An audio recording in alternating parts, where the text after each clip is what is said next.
Di sekitar sini pada jam ini sepi orang. Gaskan aja gaskan. Nggak mungkin segitunya. Aku di sini nemenin kamu, ayo jalan. Gas gas.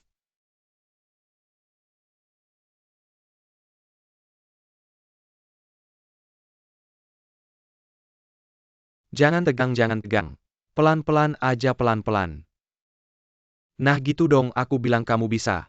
Itu cuma perasaan kamu kan, udah bisa nyetir dengan baik. Nah bereskan.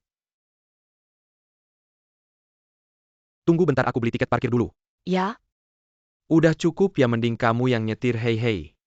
Mungkin tadi teh susunya kurang matang, atau perutku sakit. Depan sana cepatin belok kanan. Di kanan ada toilet umum, kamu nggak apa-apa kan? Ah nggak apa-apa, cepat nyetir.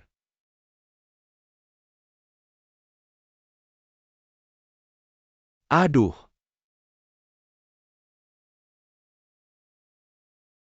Teman kamu nggak apa-apa kan? Nggak apa-apa kan, Dickson? gimana nggak apa-apa kan? Kok bisa kamu lagi? Dickson lapor polisi. Sudahlah, dia nggak sampai melukai aku, ini cuma lecet sendiri. Yang lain bisa dimaafkan tapi dia nggak. Aku nggak nyangka kamu masih berani nyetir. Dia itu orang yang dulu menabrak mama. Aku pergi dulu, ayah, tunggu bentar, udah deh. Tunggu aja kan, udah datang, duduk dulu. Tunggu, jangan buru-buru. Kamu kan supir taksi, dasar brengsek.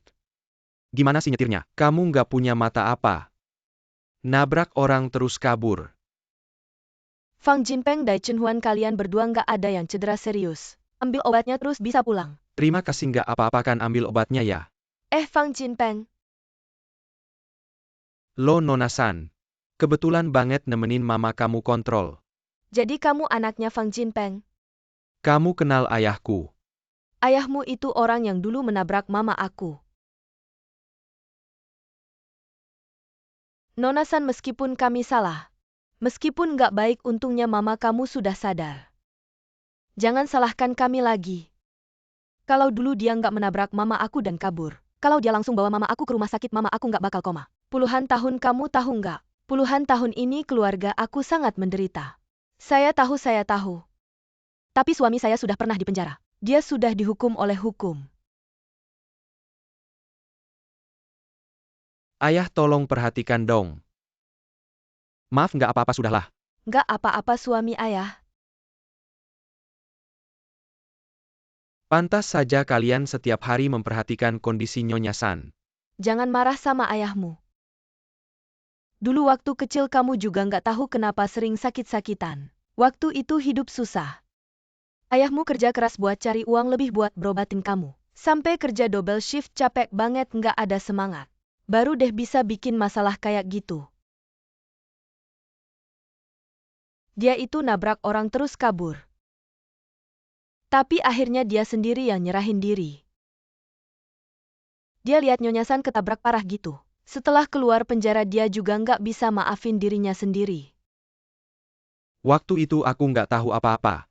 Aku cuma ingat dia setiap hari minum-minum. Dia minum karena nggak bahagia. Aku waktu itu juga nggak bisa bantu apa-apa. Terus dia kalau mabuk suka mukulin kamu buat pelampiasan. Aku lihat kamu penuh luka, nggak tega banget. Akhirnya aku mikir begini nggak bisa terus-terusan. Jadi aku minta orang bawa dia kerja di kapal, langsung pergi. Sudah bertahun-tahun. Sebenarnya sampai sekarang ayahmu juga nggak bisa move on dari kejadian itu. Dia lebih milih kalau yang ketabrak itu dirinya sendiri.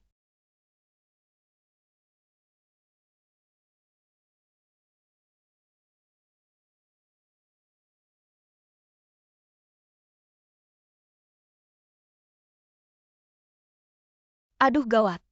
Sudah nyari lama nggak ketemu ayahmu. Dia biasanya suka kemana sih? Dia juga nggak ada tempat lain buat pergi. Dia cuma di rumah atau balik ke kedai teh. Jangan-jangan dia balik ke kedai teh. Ayo kita ke sana.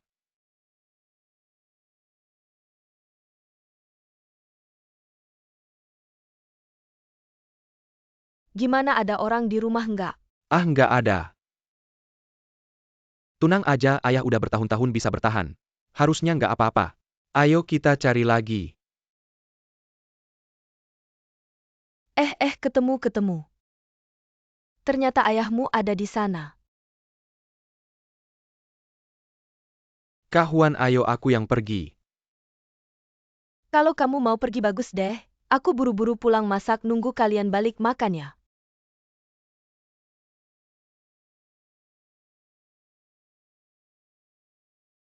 Ayah. Aku sama mama nyari kamu seharian.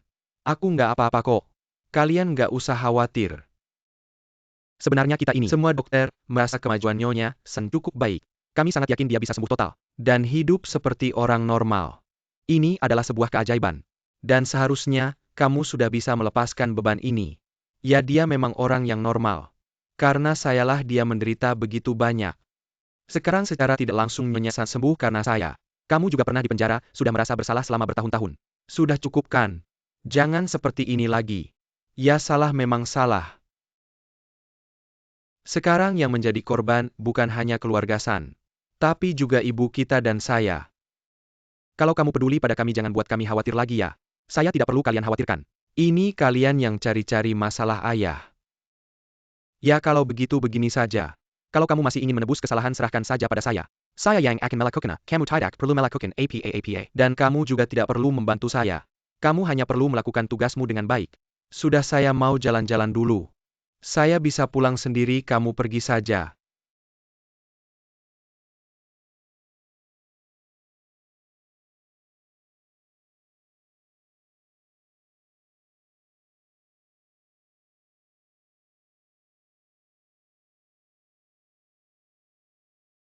Ya, pagi Kak Huan, pagi. Gimana ayah semalam? Tidak ada apa-apa, seperti biasa, pagi-pagi sudah pergi. Wah, sudah pergi pagi-pagi sekali. Ya pasti ke kedai teh lagi. Mau kemana lagi dia? Dia takut bertemu denganmu. Tidak ada cara dia tidak mau saya membantunya. Kamu tahu kenapa namamu Fang Chengqian? Saya rasa kalian ingin saya menjadi orang yang jujur dan rendah hati. Itu keinginan ayahmu, saya ingat waktu kamu masih kecil. Kamu pernah bertanya padanya, kenapa dia pergi menjadi pelaut dan tidak peduli pada kita? Kenapa dia sangat tidak menyukaimu? Kenapa dia selalu cemberut? Dia menjawab dengan asal. Bahkan kadang tidak menjawab sama sekali, karena dia tidak tahu harus menjawab apa. Dia tidak bisa mengatakan bahwa dia menabrak orang. Dia merasa tidak bisa menjadi jujur. Tidak bisa memberi contoh yang baik, jadi dia tidak berani menghadapimu. Saya mengerti. Jangan marah pada ayah. Jujur, sebelum kemarin saya memang sedikit marah. Tapi sekarang saya sudah tahu semuanya, masih marah apalagi. Saya hanya ingin membantunya melakukan sesuatu. Apakah kamu akan membantunya? Ada apa? Kamu antar aku ke kantor Samsat. Aku membantu memperpanjang SIM-nya, baru saja habis masa berlakunya. Apa dia masih memperpanjangnya meski sudah bertahun-tahun tidak mengendarai mobil? Aku yang memperpanjangkan untuknya sejak dia menabrak seseorang. Dia tidak pernah berani mengendarai mobil lagi. Aku berpikir jika suatu hari dia berani mengendarai mobil lagi, itu berarti dia baik-baik saja. Apa pikiran seperti itu bodoh ya? Tidak bodoh, aku pasti mendukungmu. Cepat ganti baju, aku traktir kamu sarapan. Cepat kok, aku cuma pakai celana panjang. Cepat, ada banyak orang yang antri.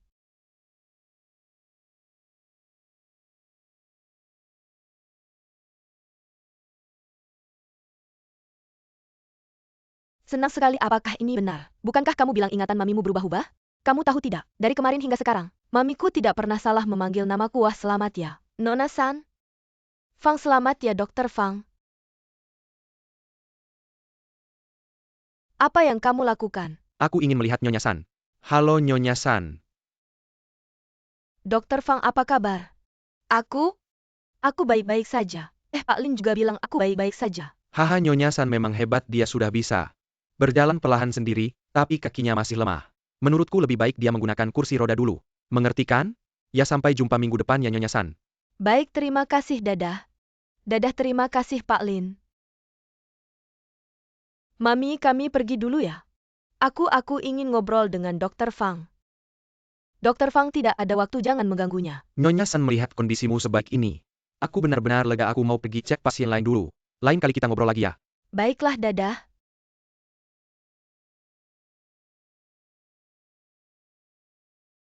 Dokter Fang memang orang yang sangat baik hati. Dan tampan? Jajia, kamu setuju kan?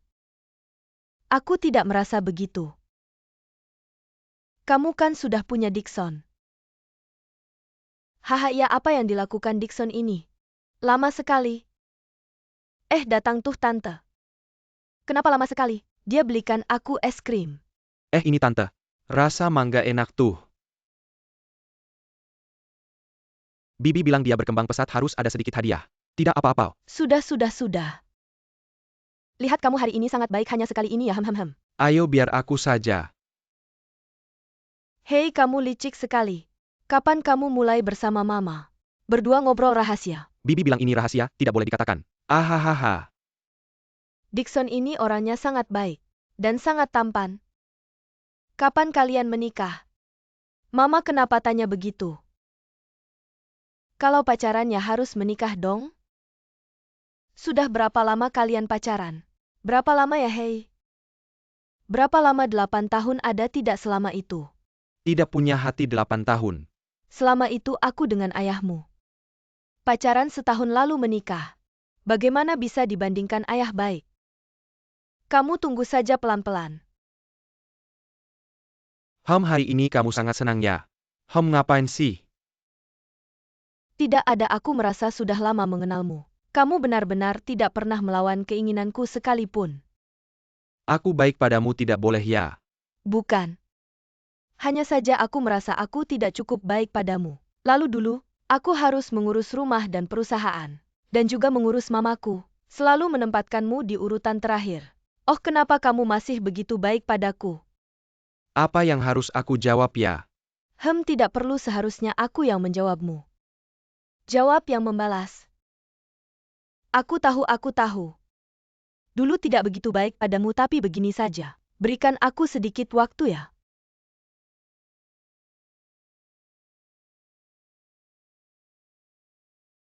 Hei, ada hal penting sekarang. Malam ini belum tentu bisa.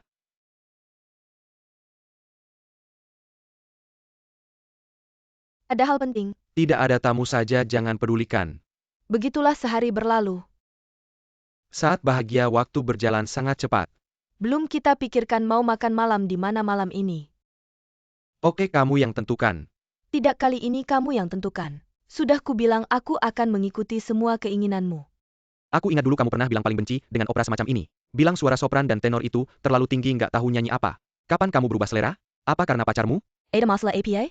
Kalau dua orang bersama, tentu akan saling mempengaruhi satu sama lain. Kalau begitu aku merasa sangat gagal. Dulu bersama kamu pun, aku tidak bisa mempengaruhimu. Ada itu kemurahan hati seperti hari ini. Minta kamu isi kekosongan dadakan pun kamu nggak keberatan. Aku cuma pura-pura nggak keberatan saja, apa aku mau membuat kamu menyesal telah meninggalkanku? Oh ya, waktu itu di rumah sakit kamu bilang padaku. Kalau dengan Martin itu sangat akrab, apa masih dia? Bukan, sekarang yang satu itu namanya Dixon. Dixon. Jangan bahas dia, hanya malam ini saja. Dia nggak temani kamu, kamu cuma marah semalam. Waktu itu buatku sangat tidak adil. Dia ada alasan kamu nggak punya. Waktu itu aku dokter magang juga nggak ada waktu tidur. Dia punya pacar. Apa kamu sangat memandang rendah aku? Bukan aku khawatir padamu, takut kamu akan bermain api. Kali ini aku bukan main-main, dia orangnya baik. Dia anak pemilik grup perusahaan.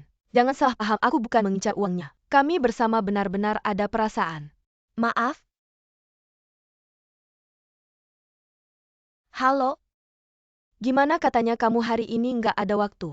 Baru selesai acara kamu di dekat sini? Di mana? Nggak kelihatan kamu. Oke, aku tunggu kamu, dadah.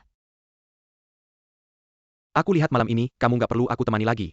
Maaf ya, aku lupa sama kamu. Nggak apa-apa, teman kamu sudah datang, aku duluan ya. Bagaimanapun hari ini terima kasih, ada apa-apa cari aku.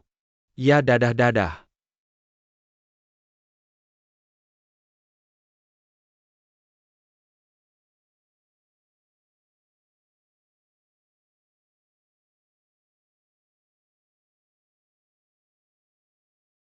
Wah, lampu kuning kamu malah ngebut.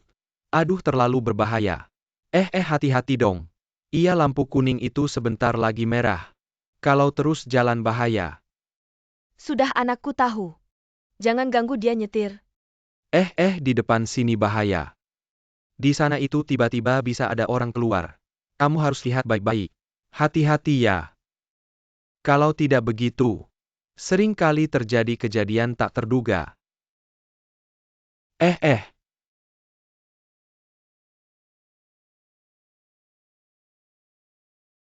Aku ganti tempat sama kamu yang nyetir. Lagian jalan ini, sepi kok 2 menit sampai rumah. Anggap aja latihan sekalian ajarin aku 2 trik. Nggak perlu takut. Jangan sampai anak kita meremehkan Ayo nyetir. Ayah. Jangan terus ingat kecelakaan itu. Jangan menyiksa diri sendiri dan orang di sekitarmu. Kalau gitu kamu duduk di kursi pengemudi pasang sabuk pengaman. Masukkan gigi rendah lepas rem tangan injak gas aja. Segampang itu kamu pasti bisa.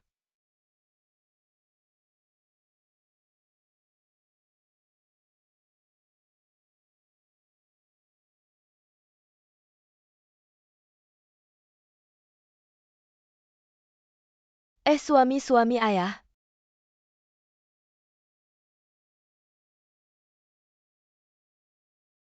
Jangan cemberut terus dong seumur hidup selalu begini. Kamu benar-benar keras kepala. Sekarang aku merasa agak keras kepala. Kalau gitu kamu masih bisa diselamatkan. Gimana caranya nggak tahu. Selamatkan diri sendiri, kalau ada masalah di dunia ini. Nggak ada yang bisa selamatkan kamu untung aja.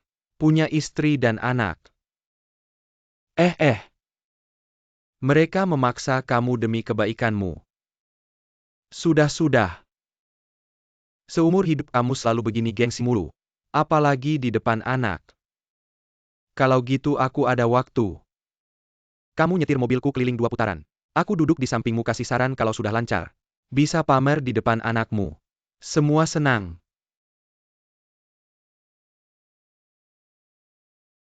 Di sekitar sini jam segini sepi. Berani aja nyetir. Nggak mungkin kebetulan ada aku di sampingmu. Kasih semangat ayo. Nyetir.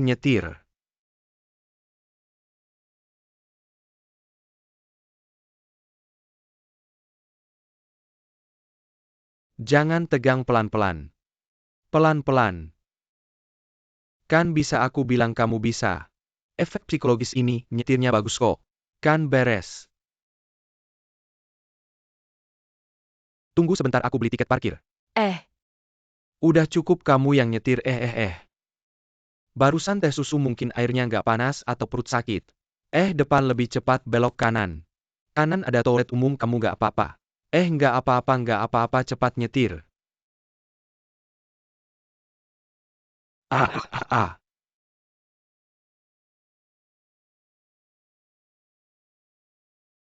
Teman kamu baik-baik saja. Baik-baik saja Dickson. Bagaimana baik-baik saja? Kok ternyata kamu lagi? Dickson laporkan ke polisi. Sudahlah dia tidak melukai saya sendiri yang tergores. Orang lain bisa dimaafkan tapi dia tidak. Aku tidak menyangka kamu masih berani menyetir. Dialah yang dulu menabrak mama.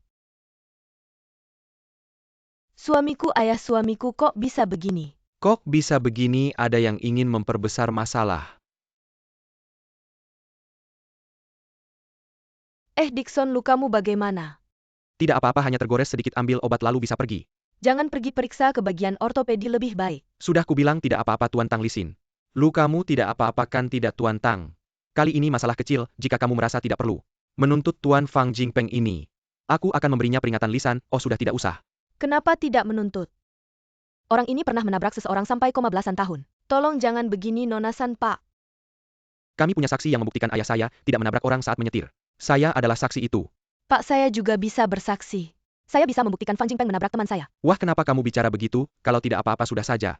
Jangan bertengkar siapa di antara kalian yang ada di tempat kejadian. Silakan datang untuk memberikan keterangan.